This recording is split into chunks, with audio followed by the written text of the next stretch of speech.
Hello and welcome. Today I will present my final reflection presentation. And this presentation is not just an assignment for me, it's kind of my quiet thank you because this course didn't only teach me the terms, the quizzes, and so on, it helped me understand what kind of teacher I want to become. So I'm not speaking as a s- student giving a report because I'm speaking as someone who really changed it inside.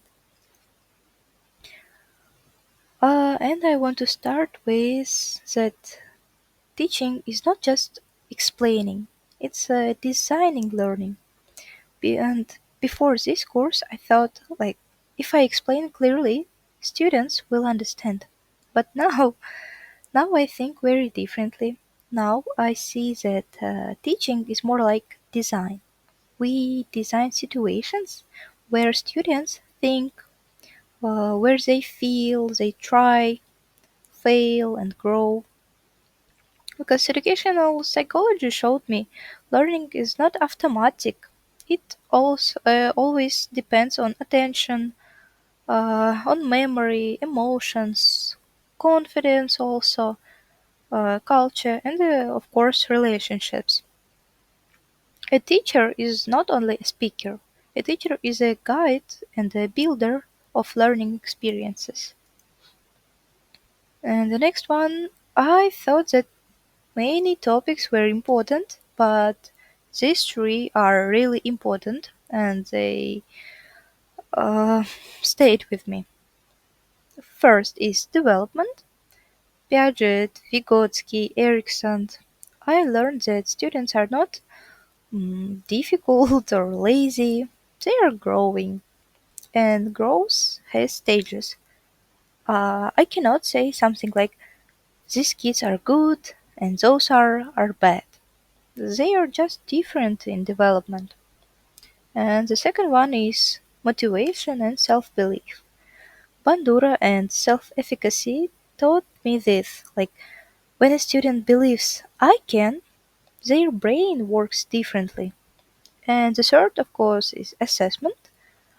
Um, because I used to think that assessment is equal to the grades, to the evaluation, but now I understand that assessment is like guidance. It tells the student where they are and what to do next.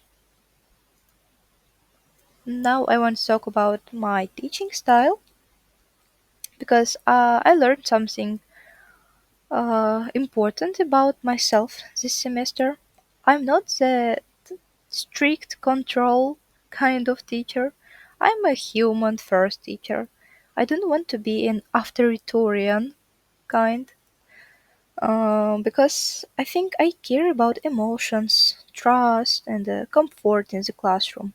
Not because school should be soft, but because learning doesn't happen when students feel small or scared.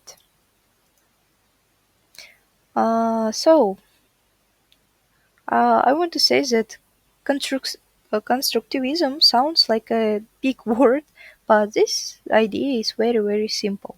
It means students don't receive knowledge like a gift, they build it inside their own minds. And I want, as a future teacher, choose this exactly approach because of our work on discovery learning and the constructivism case study. I think when students solve problems, when they talk, argue, and reflect, learning goes deeper. And in my class, I will use problems, like real problems, real questions, and real projects. I don't want students to just, I don't know, repeat answers. I want them to understand why. UDL taught me something important too. Because students are not the same, and that's not a problem, it's a reality. Some students learn best by listening, some by watching, and some by doing or touching.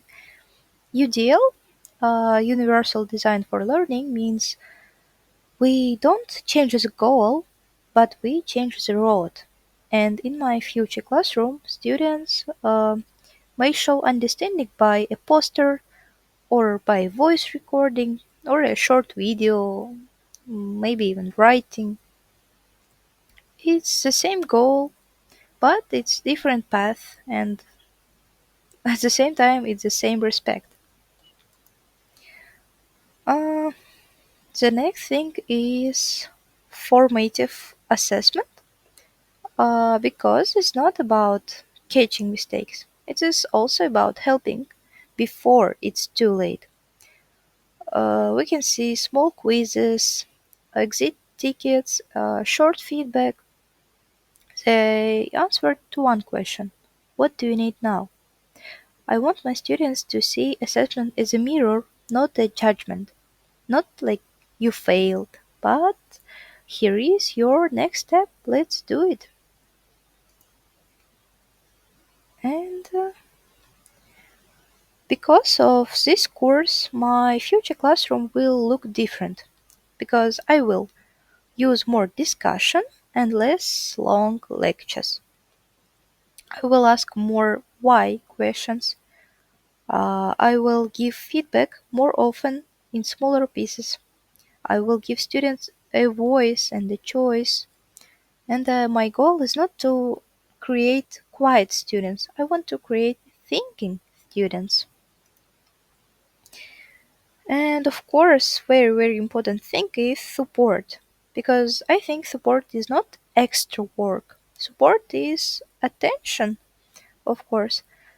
And scaffolding showed me like help first, slowly step back, and let students grow. In my class, no child will feel invisible, and no child will feel too much. And here is kinda my perfect plan because I don't want growth to stay a dream. I want it to become a habit. And in the next semester, like closely to now, I will have a reflection journal. I want to receive students' feedback and I will try small experiments with teaching.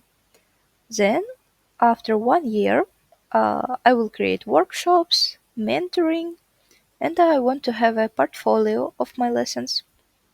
And in the future, like mostly in 3 years, I hope, I want to have confident decisions, flexible methods, and of course, strong relationships with students. And most important, I will keep asking, am I helping or just talking? Um, and last word, I want to thank you for this course, not for the grades, not for the quizzes or books. I just want to thank you for giving me language for what I already felt inside. And now I don't want just to teach, I understand how to. And that's it. Thank you for the listening.